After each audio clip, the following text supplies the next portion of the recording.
एक important process और है आपका जिसका नाम है कूलिंग एंड डिह्यूमिडिफिकेशन। तो यहाँ पे ऐसा प्रोसेस, अभी तक हमने जो बात करी थी वो सेपरेट बात करी थी। हीटिंग की बात करी हमने, कूलिंग की बात करी, दूसरी हमने बात करी ह्यूमिडिफिकेशन की और डिह्यूमिडिफिकेशन की। अब ऐसे प्रोसेस पढ़ेंगे जिसमें आपका कंबाइंड इफेक्ट आ रहा है। क्या आ रहा है आपका? Combined effect. तो कंबाइंड इफेक्ट क्या है आपका? ऐसा प्रोसेस जिसमें क्या हो रहा है आपका, ड्राइबल टेम्परेचर भी डिक्रीज होगा और डिह्यूमिडिफिकेशन भी होगा। डिह्यूमिडिफिकेशन का मतलब होता है मॉइस्चर कंटेंट भी क्या होगा? कम होगा। तो ऐसा प्रोसेस जिसमें आपका ड्राइबल टेम्परेचर भी डिक्रीज हो और साथ ही साथ क्या हो, आपका मॉइस्चर कंटेंट या स्पेसिफिक ह्यूमिडिटी भी क्या हो? डिक्रीज हो। ऐसा प्रोसेस क्या कहलाता है? कूलिंग एंड डिह्यूमिडिफिकेशन कहलाता है। इसमें आप सबसे इंपॉर्टेंट सब चीज समझनी है हमको कि यहाँ मेरी जो एयर है क्या इन हो रही, और जब एयर बाहर निकलेगी तो उसका पॉइंट नंबर 2 ये शो किया। तो ये जो लाइन है वो क्या आपकी तिरछी लाइन है। आगे समझिए, ये जो इंक्लाइंड लाइन मेरी जो बनी ये क्या कहलाता है? देखो मेरा जो प्रोसेस 1 to 2 इसको तो हम क्या बोलते हैं? इसको हम बोलते हैं डिह्यूमिडिफिकेशन। अच्छी तरह से सभी हमने पढ़ा। प्रोसेस 1 to 2 अगर इस लाइन को मैं फॉलो करता हूँ तो इसको क्या बोलता हूँ मैं? डिह्यूमिडिफिकेशन। तो यहाँ मैंने पॉइंट ए मार्क कर दिया। जब ए से 2 गया तो इसको क्या बोलता हूँ मैं? Sensible cooling. इसको मैं बोलता हूँ डिह्यूमिडिफिकेशन और इसको बोलता है सेंसिबल कूलिंग। जब इसका रिजल्टेंट होगा, रिजल्टेंट क्या हो जाएगा इस प्रोसेस का? 1 to A और A to 2, इसका रिजल्टेंट क्या होगा? प्रोसेस 1 to 2, जिसको हम क्या बोलते हैं? Cooling and dehumidification. तो कूलिंग एंड डिह्यूमिडिफिकेशन कौन सी लाइन को फॉलो करेगा? इस लाइन को फॉलो करेगा। आगे से ये प्रोसेस 1 to 2 एयर इन हुई, इस पर आउट हो गई। तो ऐसा प्रोसेस क्या कहलाता है आपका? सेंसिबल कूलिंग एंड डिह्यूमिडिफिकेशन कहलाता है। अब चीज समझनी है वो ये समझनी है कि जो डिह्यूमिडिफिकेशन होता है एयर के अंदर, यहाँ पे क्या हो रहा है? कंबाइंड हो रहा है कूलिंग एंड डिह्यूमिडिफिकेशन। देखो पहली चीज तो समझो इसकी आवश्यकता क्या है। तो समर एयर कंडीशनिंग होता है, आप जो एयर कंडीशन सिस्टम गर्मी के लिए यूज करते हो उसमें क्या होता है आपका, जब गर्मी में क्या होता है एयर के अंदर काफी मॉइस्चर होता है, आगे समझो, और टेम्परेचर भी क्या होता है? काफी ज्यादा होता है। तो उस समय जो सबसे बड़ी चीज होती है उसमें हमें जो एयर कंडीशन होता है वो क्या करता है? मॉइस्चर भी रिमूव करता है एयर के अंदर से और साथ ही साथ उसको ठंडा भी करता है। तो इसलिए उसको हम क्या बोलते हैं? जो समर एयर कंडीशन सिस्टम होते हैं उसमें क्या होता है आपका एक प्रोसेस यूज होता है जिसको हम क्या बोलते हैं? Cooling and dehumidification. आप अच्छी तरीके से समझ गए होंगे कि इसका क्या मतलब है। अब यहाँ जो चीज समझनी है वो क्या समझनी है आपकी कि ये जो डिह्यूमिडिफिकेशन जब एयर का कब होगा, तो उसके लिए क्या है, यहाँ जो 0.4 जो मैंने मार्क कर रखा है वो इसको जिसको हम बोलते हैं एपरेटस ड्यू पॉइंट टेम्परेचर। तो ये जो मेरा जो भी मैं एपरेटस यूज कर रहा हूँ, जैसे हमने आगे सेंसिबल हीटिंग में हमने बात करी थी, जैसे एपरेटस का टेम्परेचर किससे शो किया था? TD3 से शो किया था। तो यहाँ जो एपरेटस है उसका टेम्परेचर कितना है? 4 है। TD4 शो कर रखा है। क्या शो कर रखा है अपने? एपरेटस का टेम्परेचर को किससे लिखा मैंने? TD4 से शो किया। तो हम यहाँ क्या बात कर रहे हैं? यहाँ हम ये बात कर रहे हैं कि यदि मेरा जो एपरेटस का टेम्परेचर है और जब एयर इन हो रही है उस समय उसका जो ड्यू पॉइंट टेम्परेचर होगा, तो एयर जब इन होगी उस समय उसका ड्यू पॉइंट टेम्परेचर कितना होगा? TDP1। ड्यू पॉइंट टेम्परेचर 1 का कैसे मेजर करूंगा? इसको सेचुरेट कराऊंगा और उस समय जो टेम्परेचर होगा वही उसका क्या कहलाता है? Due point temperature. तो क्या होना चाहिए? जो एपरेटस का टेम्परेचर है जब एयर इन हो रही है उसका ड्यू पॉइंट टेम्परेचर से क्या होना चाहिए? कम होना चाहिए, तो ही एयर का क्या होगा? डिह्यूमिडिफिकेशन होगा।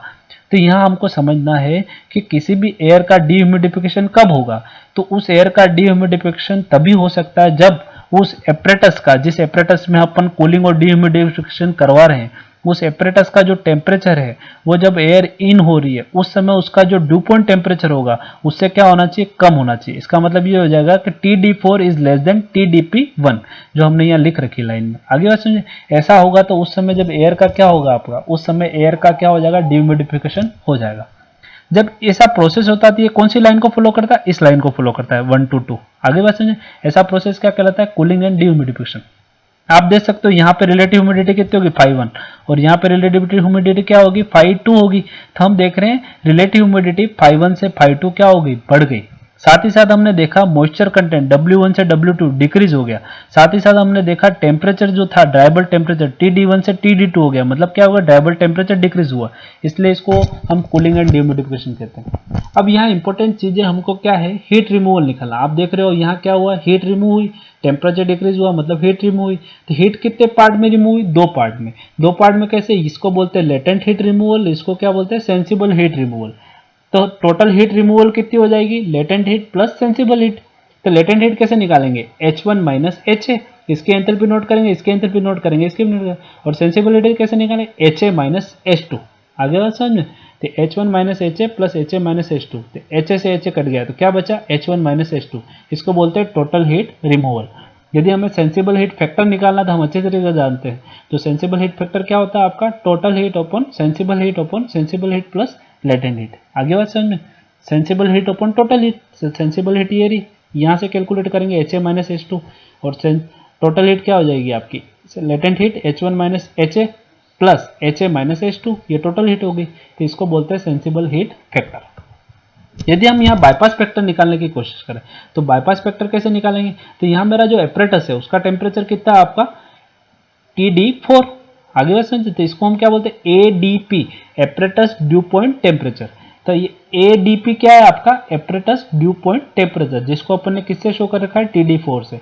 तब भी हमने बताया था बाईपास फैक्टर कैसे निकालेंगे, 23/13, आप इसको याद रखो। तो ये जो एयर आउट हो रही है, ये एयर इन हो रही है, और ये किसका टेम्परेचर है, एपरेटस का।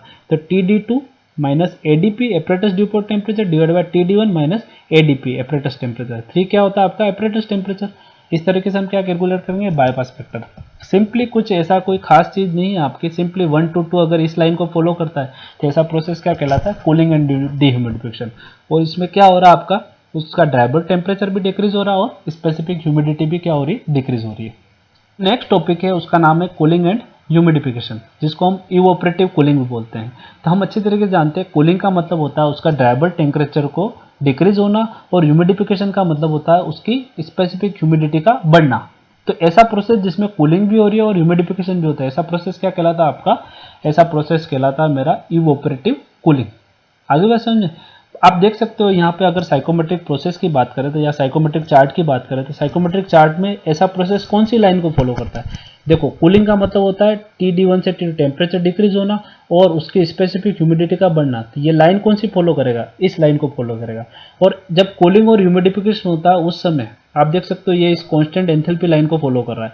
इस समय क्या होगा, इस समय ये जो वेट बल्ब टेम्परेचर है, एयर जब एयर इन होगी और एयर आउट होगी, उसके वेट बल्ब टेम्परेचर में कोई भी परिवर्तन नहीं होता है। तो ऐसा प्रोसेस जो क्या करे, constant wet bulb temperature line को फॉलो करे। आगे समझ में, एक तो होती है constant dry bulb temperature line, एक होती है कांस्टेंट स्पेसिफिक ह्यूमिडिटी लाइन, और इसको बोलते हैं constant wet bulb temperature line को फॉलो कर रहा है। आगे समझ में, साथ ही साथ इसका टेम्परेचर तो डिक्रीज हो रहा है और स्पेसिफिक ह्यूमिडिटी क्या हो रही है, बढ़ रही है। ऐसा प्रोसेस क्या कहलाता है, कूलिंग एंड ह्यूमिडिफिकेशन कहलाता है। और इसी प्रोसेस को हम क्या बोलते हैं, इवोपरेटिव कूलिंग।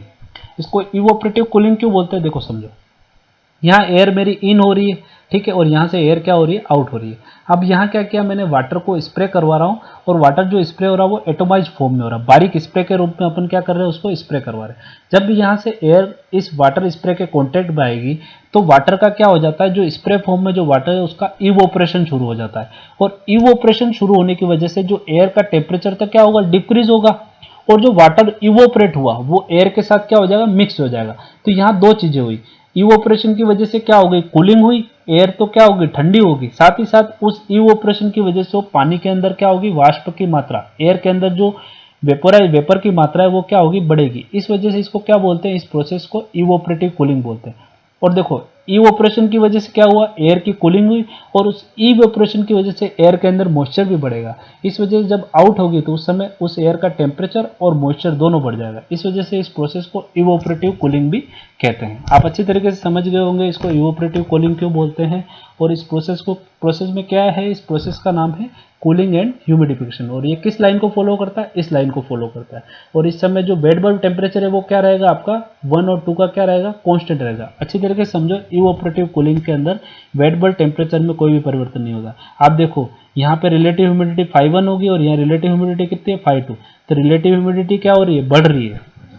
अपन सारे प्रोसेसेस को अगर समराइज करें, जो प्रोसेस हमने पढ़े और नहीं पढ़े, उन सब प्रोसेसेस को हम क्या कर सकते हैं, साइकोमेट्रिक चार्ट पे शो कर सकते हैं।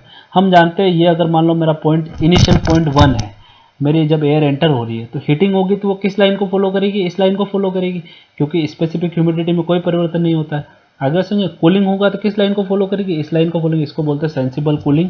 अगर समझो, और टेम्परेचर क्या होगा, डिक्रीज होगा, क्योंकि ये जो मेरी स्केल है वो ड्राई बल्ब टेम्परेचर है और ये जो स्केल है वो मेरी क्या है, स्पेसिफिक ह्यूमिडिटी।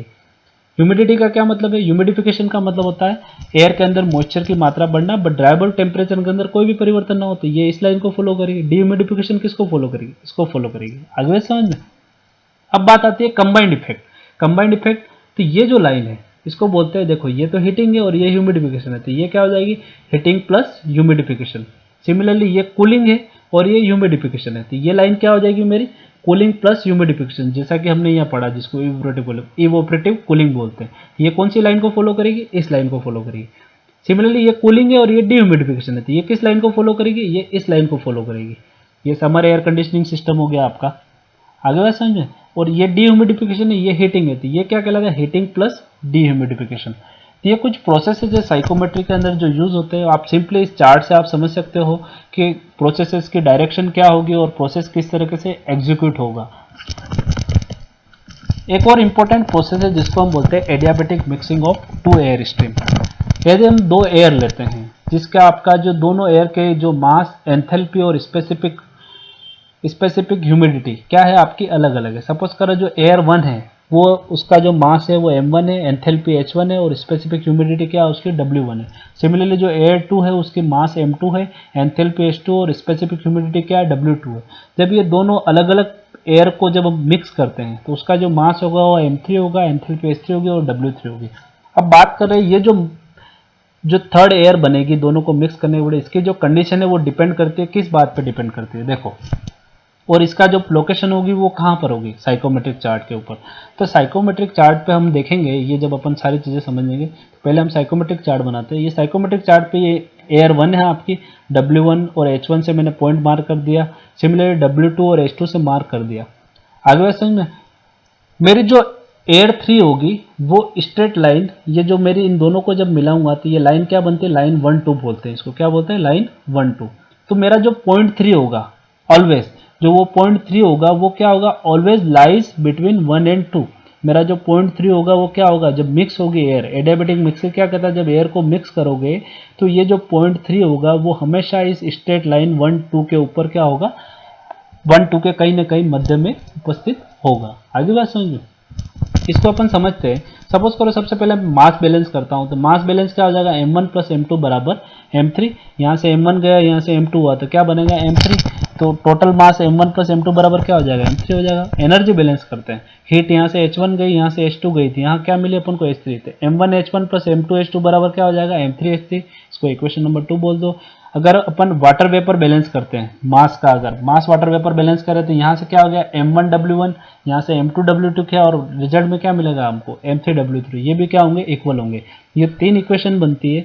यदि हम इक्वेशन नंबर 1 और 2 को सोल्व करते हैं, क्या करते हैं 1 और 2 से क्या करते हैं, m1 h1 plus m2 h2 को तो एज इट इज रहने दिया और m3 की जगह क्या रख दिया अपन ने, m1 plus m2, mass balance से हमको मिला तो इससे क्या मिला, यहाँ से m1 प्लस m2 पुट कर दिया तो ये h3 हो गया। तो क्या आया, m1 h1 plus m2 h2 बराबर क्या आ जाएगा, यहाँ से मल्टीप्लिकेशन किया था m1 h3 plus m2 h3। यहाँ क्या किया अपन ने, m1 वाले जो मल्टीप्लायर थे उनको साथ में रखा और m2 मल्टीप्लायर को साथ में रखा। तो m1 वाला उधर भेज दिया और m2 वाला इधर भेज दिया। तो इधर गया, ये प्लस का था तो माइनस का हो जाएगा। तो m1 h1 minus m1 h3 बराबर क्या आ गया, m2 h3 माइनस इधर गया तो क्या हो जाएगा, m2 h2। यहाँ से m1 कॉमन निकल गया तो h1 माइनस h3, यहाँ से क्या कॉमन निकल गया, m2 कॉमन निकल गया तो क्या आया, h3 माइनस h2।